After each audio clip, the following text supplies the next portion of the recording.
Harley Davidson, Indian y Buell, acaban de tomar una decisión inesperada. Las tres anunciaron despidos masivos al mismo tiempo. Las empresas lo llaman reestructuración, pero los conductores y los trabajadores saben lo que realmente significa: problemas.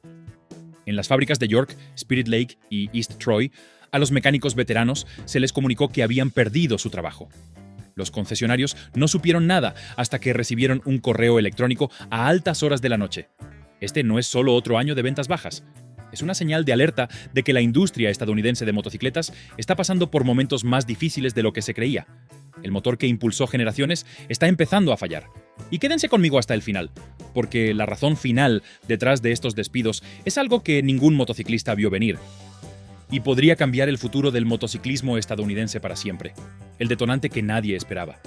Fue un golpe fatal en un tranquilo garaje. Tres de las marcas de motocicletas más emblemáticas de Estados Unidos, Harley Davidson, Indian y Buell, acababan de apretar el gatillo y hacer algo que nadie creía que se atreverían. Despidos masivos en plantas que marcaron generaciones. York, Spirit Lake y East Troy, todos en cuestión de días. Los comunicados oficiales lo llamaron reestructuración estratégica, pero todos en la industria oyeron lo mismo: pánico tras un lenguaje refinado. Los concesionarios se enteraron por correos electrónicos a medianoche. Los gerentes de fábrica fueron sorprendidos a mitad de turno. A los mecánicos que habían construido motos durante 20 años se les dijo que sus puestos ya no se alineaban con la dirección de la empresa. Eso es, en el lenguaje corporativo, recojan sus herramientas. El mismo día que Harley prometió innovación a largo plazo, equipos enteros fueron escoltados discretamente. Indian recortó sus equipos de ensamblaje, a pesar de una inversión récord en marketing. Buell, la más pequeña del trío, congeló el desarrollo de su próximo modelo para reevaluar el flujo de capital. En los foros de motociclistas, la incredulidad se convirtió en indignación. «Están destrozando el corazón para salvar la marca», decía un comentario. Otro lo decía a la perfección: «Esto no es una reestructuración, es una rendición». Durante décadas, estas empresas fueron más que fabricantes. Fueron las abanderadas del coraje estadounidense, pero ahora la bandera ha sido doblada y guardada para los accionistas. Esto no fue una corrección del mercado, fue una admisión. El imperio del cromo y el trueno se está desmoronando por su propio peso. Pero la verdadera razón no fue la economía, sino un ajuste de cuentas que se venía gestando desde hacía años. La presión de los costos se desborda. Tras los comunicados de prensa y las declaraciones pulidas se esconde una verdad forjada, con rigor y cálculos rigurosos. Desde 2020, el coste de todo, metal, caucho, mano de obra y flete, ha subido como un tacómetro desbocado. En la planta de Harley en York, las láminas de acero inoxidable, que antes costaban $2, la libra ahora superan los $4. En Spirit Lake, los gastos de flete de Indian se han duplicado desde la pandemia. Y las piezas esperan semanas en los puertos en lugar de días. Y en East Troy, los proveedores de Buell afirman que los costes del aluminio han subido casi un 60%. Los ejecutivos culparon a la volatilidad global, pero los expertos cuentan una historia más cruda. Las reservas de inventario se disparaban. La competencia extranjera rebajaba los precios por moto en miles de dólares. Incluso el otrora fiable segmento de turismos de Harley vio sus márgenes unitarios reducidos casi a la mitad. Cuando llegaron las facturas, la junta directiva tenía dos opciones: recortar acero o despedir personal. Y en el mundo corporativo estadounidense actual, los trabajadores siempre salen perdiendo. Esos despidos no buscaban ahorrar dinero, sino salvar las apariencias. Al recortar la nómina, las marcas podían inflar las ganancias a corto plazo y tranquilizar a los inversores, pero detrás de esas cifras se encuentran familias, pueblos y generaciones que forjaron la columna vertebral del motociclismo estadounidense. No se puede fidelizar a una fábrica vacía. Sin embargo, eso es precisamente lo que está sucediendo. Las luces siguen encendidas, pero el pulso se debilita y ya no es solo un problema de Harley. Esas cifras obligaron a tomar una decisión: cortar acero o cortar personas. Si has estado asintiendo hasta ahora, dale a me gusta y suscríbete para ver más análisis de motociclistas reales como este. Comparte tu opinión a continuación. Tu experiencia importa y tu perspectiva mantiene vivas estas conversaciones para todos los que nos siguen. Un mercado que envejeció. Incluso antes de los despidos, los signos de decadencia eran evidentes. El comprador promedio de motocicletas en Estados Unidos ya había superado los 50. Las generaciones más jóvenes, agobiadas por las deudas estudiantiles y con los garajes al alcance de los bolsillos, estaban abandonando el motociclismo por completo. La urbanización convirtió el aparcamiento en una pesadilla. Las primas de seguro para motos de alta cilindrada subían cada año. Y la cultura que una vez definió la rebelión se había reducido a hashtags y vídeos nostálgicos. Al otro lado del Atlántico, la historia no podría haber sido más distinta.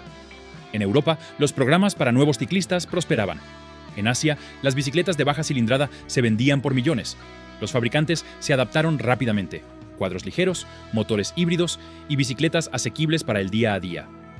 Mientras tanto, en Estados Unidos, las empresas buscaban motores más potentes y mayores márgenes, vendiendo el sueño de la potencia cuando lo que los ciclistas realmente necesitaban era practicidad. La desconexión se hacía más evidente cada año. Los concesionarios, que antes estaban llenos de tráfico los fines de semana, ahora permanecían en silencio los sábados. Los plazos de financiación se alargaban cada vez más para mantener las motos en movimiento. Los entusiastas en línea rogaban a las grandes marcas que escucharan, que volvieran la simplicidad, la asequibilidad y la funcionalidad a la ostentación. Pero esas súplicas rara vez trascendían a los departamentos de marketing. El resultado era previsible. Las ventas cayeron y la generación más joven de motociclistas nunca se subió al manillar. Por primera vez en casi un siglo, la motocicleta dejó de ser un rito de iniciación. Era un lujo. Cuando la siguiente generación deja de conducir, las fábricas empiezan a parar. Si buscas equipamiento y accesorios de motociclista de verdad, no ostentación de exposición, tienes el enlace justo aquí abajo. Patrimonio bajo asedio. Durante décadas, Harley, Indian y Buell no fueron solo compañías de motocicletas, fueron pilares culturales. Construyeron máquinas que llevaron a los soldados a casa, conectaron a padres e hijos y forjaron la libertad estadounidense en la carretera. Cada logotipo representaba algo más grande que el comercio. Eran el corazón de la artesanía, el esfuerzo y la fe en el movimiento. Ese legado ahora se sentía asediado por las mismas personas encargadas de protegerlo. Los dueños de toda la vida se reunieron en reuniones locales y cafeterías, observando los despidos como si vieran cómo la historia se desgranaba a cámara lenta. Un motociclista de Barbacana a las afueras de Milwaukee lo dijo sin rodeos. Esto no es una decisión comercial, es el fin de la era de las motos de carretera. No se equivocaba. No se trataba solo de recortes salariales. Eran fracturas en una identidad compartida por generaciones. Cuando salió la última Sportster, llegó a su fin una era de individualidad. La traición iba más allá de lo económico. Los motociclistas que antes se jactaban de comprar productos estadounidenses, ahora cuestionaban qué significaba estadounidense si las máquinas se fabricaban en el extranjero, o peor aún, si no se fabricaban. El sentido de comunidad que rodeaba a estas marcas, rallies, talleres, hermandad en carretera, se sentía frágil. Cada despido socavaba la idea de que las motocicletas eran fabricadas por motociclistas para motociclistas. A medida que los titulares se desvanecían y las cotizaciones bursátiles se estabilizaban, el silencio posterior se sintió más denso que el ruido previo. El legado, antes una fortaleza, se había convertido en un daño colateral en aras de la supervivencia. Y aunque las marcas pudieran continuar con nuevas estrategias, algo sagrado se ha perdido en la traducción. En las salas de juntas ya estaban reescribiendo la historia. Dentro del cálculo de la sala de juntas, cuando se produjeron los despidos, no solo los trabajadores de planta lo previeron. Semanas antes, a puerta cerrada en Milwaukee y Minnesota, se habían difundido discretamente una serie de diapositivas de estrategia. Todas contenían la misma frase corporativa: redimensionar las operaciones tradicionales. Parecía inofensivo, pero en su interior se escondía la decisión de sacrificar lealtad por influencia. Ejecutivos de Harley, Indian y Buell se sentaron en mesas de caoba, comparando pérdidas y estrategias. No hablaron del olor a petróleo ni del peso del acero. Hablaron de márgenes, segmentos de mercado y confianza de los accionistas. Durante años, los inversores habían impulsado las marcas hacia experimentos eléctricos, productos de estilo de vida y licencias globales. Los gráficos de la sala de juntas lo hacían parecer un progreso, pero el corazón del negocio, las propias máquinas, se estaba vaciando poco a poco. Los gerentes argumentaban que fabricar pesados motores B-Twin en plantas estadounidenses ya no era sostenible. Los consultores coincidieron y presentaron gráficos que mostraban la caída del beneficio unitario cada trimestre desde 2021. Cada línea en esas diapositivas representaba personas, pero para los ejecutivos eran solo datos. En esas reuniones la tradición no tenía cabida. Los artesanos que una vez definieron estas marcas habían sido reemplazados por analistas de sectores externos. La cultura de la conducción dio paso a la cultura de las devoluciones. Cuando un ejecutivo, según se informa, dijo: "No podemos vender orgullo en el balance general", la sala rió, pero no por mucho tiempo. Porque detrás de ese humor se reconocía que la era de los negocios basados en la lealtad estaba llegando a su fin. Con los despidos, todos los conductores que alguna vez creyeron en el alma de esas marcas comprendieron lo que realmente sucedió. Los números ganaron la discusión, la tradición perdió el voto, los libros de contabilidad no mienten. Detrás de cada decisión había una hoja de cálculo.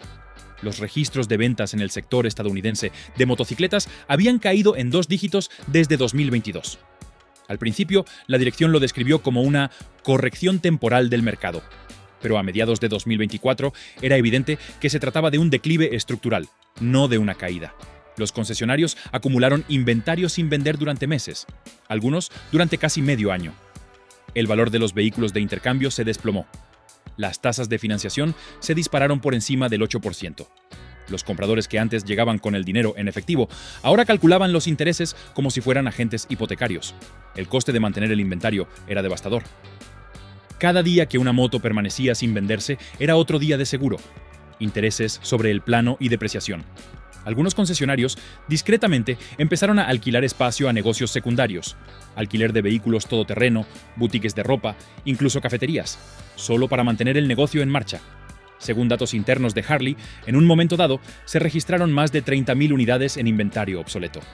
Indian se enfrentaba a una presión similar, mientras que Buell, la más pequeña de las tres, luchaba por mantener el reconocimiento de su marca más allá del público aficionado. A nivel contable, estas cifras pintaban un panorama sombrío. Los márgenes brutos se redujeron y la supuesta etiqueta de premium perdió su significado cuando el sueldo del cliente promedio no dio abasto.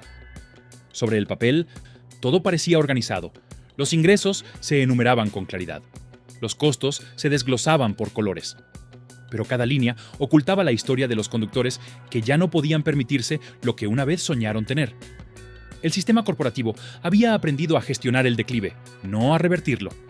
Y así, a pesar de décadas de artesanía, los libros de contabilidad le decían a la junta directiva exactamente lo que querían oír, que recortar la producción, no recuperar la fidelidad, era el camino racional a seguir. Los balances no reflejan orgullo, pero sí determinan la nómina. Cuando las regulaciones reescriben el diseño, incluso si el dinero hubiera sido justo, las reglas del juego cambiaban a un ritmo que ninguna empresa podía soldar. La Agencia de Protección Ambiental, junto con las normas Euro 5 de la Unión Europea, exigía emisiones más bajas y sistemas de escape más silenciosos. En teoría, se trataba de sostenibilidad. En la práctica, redefinió el ADN de la motocicleta estadounidense. El gran V-Twin, refrigerado por aire, el sonido que antes resonaba en autopistas y desfiles, ahora era un lastre. Los ingenieros se vieron obligados a añadir convertidores catalíticos, sensores y un aislamiento pesado. ¿El resultado? Motos más pesadas, precios más altos y un rendimiento que parecía apagado. La Sportster 83 de Harley, que en su día fue la puerta de entrada para una generación de nuevos pilotos, no cumplía con las nuevas normas de emisiones sin un rediseño completo. La Scout 60 de Indian se enfrentó al mismo problema. Buell, conocida por sus agresivas líneas deportivas, tuvo dificultades para mantener la conformidad de sus exclusivos motores sin perder su identidad. Cada rediseño costaba millones, y en una época de márgenes de beneficio cada vez más reducidos, esa inversión era injustificable. La solución fue simple y contundente: cancelar los modelos. Los fabricantes intentaron presentar el cambio como innovación, promoviendo reemplazos con refrigeración líquida y conceptos eléctricos. Pero los motociclistas sabían que no era así. Las nuevas motos carecían del pulso, del crujido que definió la ingeniería estadounidense durante casi un siglo. El cumplimiento se hacía a costa del carácter. Para los motociclistas que basaban sus vidas en ese sonido, se sentía como una traición envuelta en lenguaje legal. El gobierno no pretendía destruir una cultura, pero mediante una regulación implacable, la había ido eliminando poco a poco. La ley no prohibió el rugido, pero sí lo expulsó por un precio elevado. Los distribuidores se quedaron atrás. Mientras los ejecutivos calculaban las hojas de cálculo y los abogados reescribían las tablas de emisiones, los concesionarios de primera línea se quedaron con las manos vacías. Los recargos por flete se dispararon. Los costos de envío se duplicaron. Cada motocicleta nueva que salía de un camión llegaba con cargos adicionales que podían superar en miles de dólares el precio sugerido por el fabricante. Para cuando el comprador veía el total final, el sueño se había convertido en una trampa de deudas. Se acusaba a los concesionarios de estafa, pero muchos simplemente luchaban por sobrevivir. Los sobreprecios no eran codicia, sino desesperación. En pueblos pequeños, donde los concesionarios formaban parte de la economía local, las consecuencias fueron inmediatas. A los mecánicos, muchos de ellos de segunda generación, se les dijo que ya no había suficiente trabajo de mantenimiento para justificar su salario. Un concesionario de Iowa admitió haber perdido a 2 técnicos que se fueron a un taller mecánico cercano porque podían ganar salarios más estables. Los clientes lo notaron. Las áreas de servicio, antes llenas de motos y charlas, ahora resonaban en silencio. Algunos concesionarios intentaron añadir negocios secundarios, vehículos side by side, maquinaria de jardinería, cualquier cosa que se moviera. Pero el alma de la sala de exposición había desaparecido. Mientras tanto, las oficinas corporativas ofrecían programas de apoyo, que parecían buenos en teoría, pero que en la práctica resultaban poco efectivos. Líneas de crédito extendidas, intereses reducidos durante un trimestre y vagas promesas de mejores cadenas de suministro no lograron mantener las puertas abiertas. La relación entre la marca y el concesionario, antes sagrada, se había vuelto transaccional. Los motociclistas que acudían a comprar una moto nueva percibían la tensión. Los vendedores promocionaban las unidades como si la supervivencia dependiera de ello, lo cual, en muchos casos, era cierto. A finales de 2025, regiones enteras habían perdido a sus concesionarios locales, obligando a los propietarios a viajar durante horas para realizar el mantenimiento básico. La solución corporativa se extendió como una extinción local. Cuando la línea se queda en silencio, todo empieza con el sonido, o mejor dicho, con la ausencia de él. El ritmo constante de las llaves dinamométricas y las pistolas de aire se desvanece. El eco de las botas sobre el hormigón se atenúa. Una a una, las cajas de herramientas se cierran con llave, con pegatinas de décadas pasadas desprendiéndose en las esquinas. En York, Pensilvania, un operario de línea con 30 años de servicio desliza su placa de identificación del casillero y la guarda en su chaqueta. En East Troy, Wisconsin, un soldador termina una última costura, se seca el sudor de la frente y contempla una hilera de máquinas que ya no funcionan. El silencio es ensordecedor. Las fábricas que una vez simbolizaron el movimiento ahora parecen tumbas de metal y recuerdos. Algunos trabajadores lo describen como la caminata más larga que jamás hayan hecho para salir del edificio. Para muchos, estos trabajos no eran solo sueldos, sino identidades. Allí, padres enseñaban a sus hijos a soldar, veteranos encontraban un propósito y las comunidades medían el tiempo por el zumbido de la planta de ensamblaje. Cuando llegó el anuncio, algunos se negaron a creerlo. Se presentaron de todos modos, con la lonchera en la mano, esperando que fuera un error. No lo fue. Los últimos cheques de pago llegaron con cartas de condolencia corporativas. Impresas con una gramática perfecta, pero sin sentido, se prometió una revisión de las pensiones y un ajuste de los planes de salud. Sin embargo, lo que no se pudo ajustar fue el orgullo. Se pueden reconstruir muros, capacitar a los trabajadores e incluso reabrir plantas, pero no se puede rehacer la dureza que construyó esas motocicletas. No se puede cuantificar lo que significó para un hombre o una mujer decir, yo construí esa moto. La maquinaria puede reiniciarse algún día, pero la confianza no. Se puede reconstruir una planta, pero no 20 años de manos endurecidas, jinetes sin buque insignia. En la carretera, la conmoción fue igual de fuerte. Los clubes de motociclistas que antes ondeaban banderas de Harley o Indian comenzaron a cuestionar qué significaban aún esos nombres. Los veteranos que dedicaron sus mejores kilómetros a las máquinas de acero de Milwaukee llenaron los foros con incredulidad. Un comentario decía, no solo compramos una moto, sino que adquirimos un legado y simplemente lo dejaron ir. Otro decía, primero abarataron el cromo, ahora han abaratado el credo. Para miles de fieles propietarios, esta no fue una decisión comercial. Fue un apretón de manos roto. Los grupos en línea se convirtieron en fogatas digitales, donde los ciclistas se desahogaban, debatían y lamentaban. Algunos culpaban al mercado, otros a los líderes, pero bajo toda la ira se escondía la tristeza, el reconocimiento de que una era podría estar llegando a su fin. Los grupos de turistas cancelaron sus salidas por respeto. Los clubes de veteranos debatieron cambiar de marca por completo, aunque ninguno quería admitir que ninguna otra insignia tenía el mismo peso. El orgullo de poseer una moto fabricada en Estados Unidos había sido reemplazado por la incertidumbre sobre quién las fabricaba. Las salas de exhibición, que antes bullían con charlas sobre par motor, ahora parecen monumentos conmemorativos. Los conductores las visitan no para comprar, sino para recordar. El vínculo entre la máquina y el fabricante se ha diluido hasta convertirse en un fantasma de cromo y orgullo. Un apretón de manos roto, pero no olvidado. Si has llegado hasta aquí, eres de los que valoran la verdad por encima de los titulares. Suscríbete ahora y quédate con nosotros, porque el camino está cambiando rápidamente y querrás estar al tanto de cada giro antes de que llegue. Tiendas independientes, última posición. Mientras las fábricas atenuaban sus luces, el zumbido de los talleres más pequeños se hacía más fuerte. En todo el país, los mecánicos independientes se negaban a dejar que los motores se apagaran. Talleres tradicionales en callejones y graneros reconvertidos comenzaron a buscar piezas en subastas, lotes de eBay y desguaces.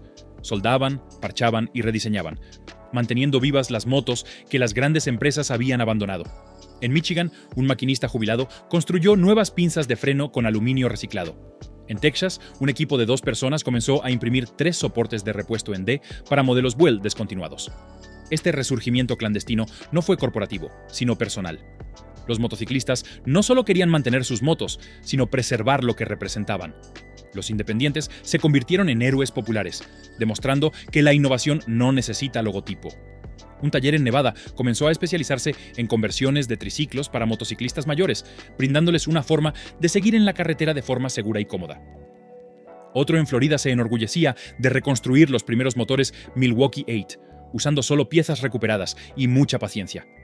A la sombra de cada fábrica cerrada, la luz de un garaje parpadea. Manos manchadas de grasa siguen construyendo, no para las corporaciones, sino para la comunidad. Los pisos están aceitosos, las herramientas desgastadas, pero el pulso del motociclismo estadounidense se niega a morir. Contraataca. ¿Qué sucede cuando las leyendas se desvanecen? La cultura no desaparece de golpe, sino que se erosiona, concesionario vacío a concesionario. Por todo el Medio Oeste, letreros que antes brillaban con neón ahora cuelgan agrietados y desgastados. Las manifestaciones que atrajeron a decenas de miles de personas apenas llenan los campamentos. Los vendedores cierran temprano. El sonido de los motores antes llenaba la noche. Ahora el aire solo transporta ecos lejanos. Para muchos se siente como perder a un viejo amigo. Lo que comenzó como despidos se ha convertido en algo más grande: el desmoronamiento cultural de una historia típicamente estadounidense.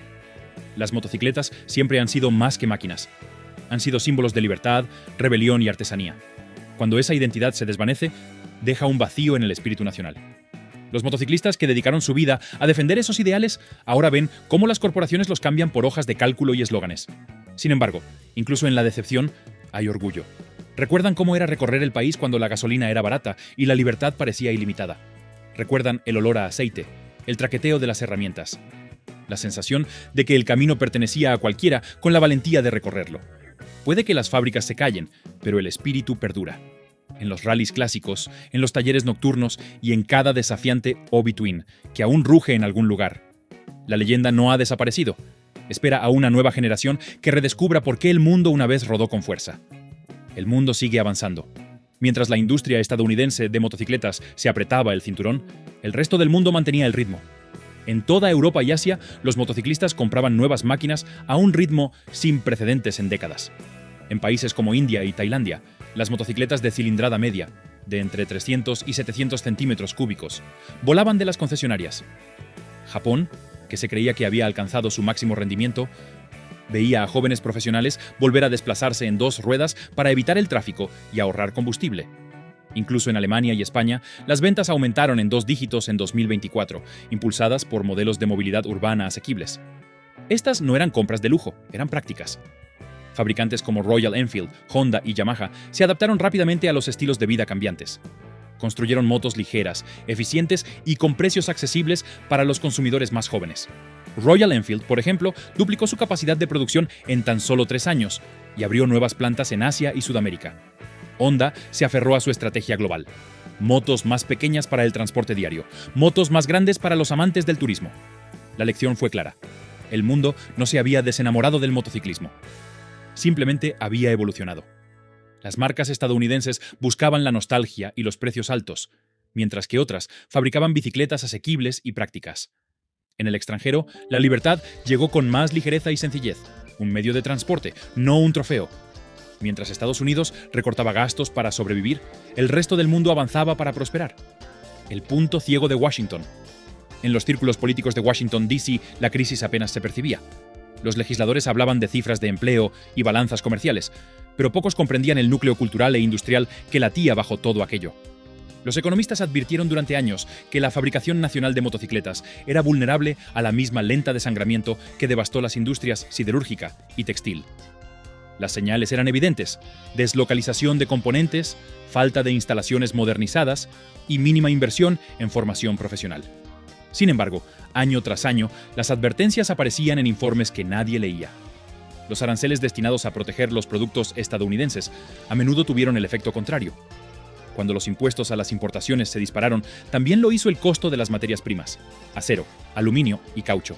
Las mismas fábricas a las que esos aranceles pretendían ayudar terminaron pagando más para sobrevivir. Los proveedores más pequeños no pudieron seguir el ritmo del aumento de precios y los obstáculos regulatorios, lo que los obligó a cerrar o vender. Mientras tanto, los competidores internacionales se beneficiaron de la infraestructura respaldada por el Estado y de los incentivos a las energías renovables que redujeron sus costos. Los líderes sindicales advirtieron al Congreso que reconstruyera fábricas, capacitara a los trabajadores y modernizara el oficio, pero la política los acalló. Estados Unidos, antaño el taller del mundo, ahora importa la libertad que una vez forjó. Ninguna exención fiscal puede reparar lo que la negligencia ya destruyó. Los trabajadores contraatacan.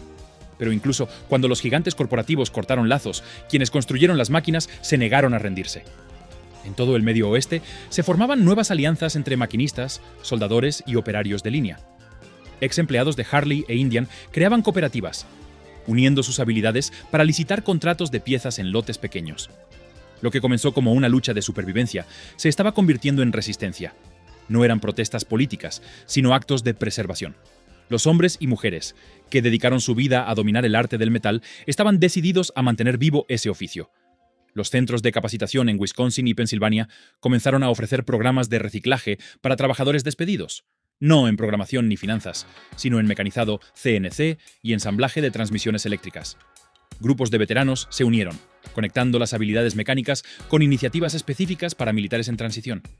Incluso los colegios comunitarios locales se adaptaron, añadiendo programas de restauración y fabricación a medida. La idea era simple. Si las corporaciones no protegen el oficio, lo harán los trabajadores. Motociclistas y trabajadores se unieron, reabriendo talleres, reparando cajas de cambios y enseñando el oficio a nuevos trabajadores. Cada chispa de metal era un desafío, una defensa de la dignidad, la habilidad y el orgullo. Esta no es una lucha por empleos, es una lucha por el oficio en sí. La elección del jinete. Cuando la situación se calme, el futuro del motociclismo estadounidense no se escribirá en las salas de juntas, sino en los talleres. Los motociclistas ahora se enfrentan a una decisión. Pueden tratar sus motos como reliquias de una época pasada, o pueden convertirse en guardianes de un legado que aún importa. Mantener las motocicletas antiguas es más que una simple preservación, es una rebelión contra la obsolescencia programada. Los propietarios ya están organizando mercadillos e intercambios en línea para intercambiar piezas, compartir consejos de mantenimiento y mantener las máquinas clásicas en funcionamiento. Cada carburador reconstruido, cada guardabarros pulido, cada chasis personalizado es un acto de resistencia contra el latido debilitado de la industria. Los riders están reconstruyendo lo que las corporaciones abandonaron, formando redes para crear, comerciar y mantener vivo el hierro viejo. Ya no se trata de marcas ni insignias, sino de la libertad ganada con determinación. El legado perdura no en las fábricas, sino en los talleres, donde las manos aún construyen, reparan y conducen. La libertad no se crea, se mantiene. Las fábricas pueden cerrar, pero el sonido de una auténtica V-Twin nunca muere, no mientras pilotos como tú lo mantengan vivo. Lo que pasó con Harley, Indian y Buell es más grande que los despidos. Es el final de un capítulo y el comienzo de otro, escrito en talleres de todo Estados Unidos. Si aún tienes aceite en las manos y orgullo en el corazón, deja un comentario y cuéntame qué moto conduces. Dale a me gusta, suscríbete para más verdades desde el taller y no te lo pierdas, porque este camino no ha terminado.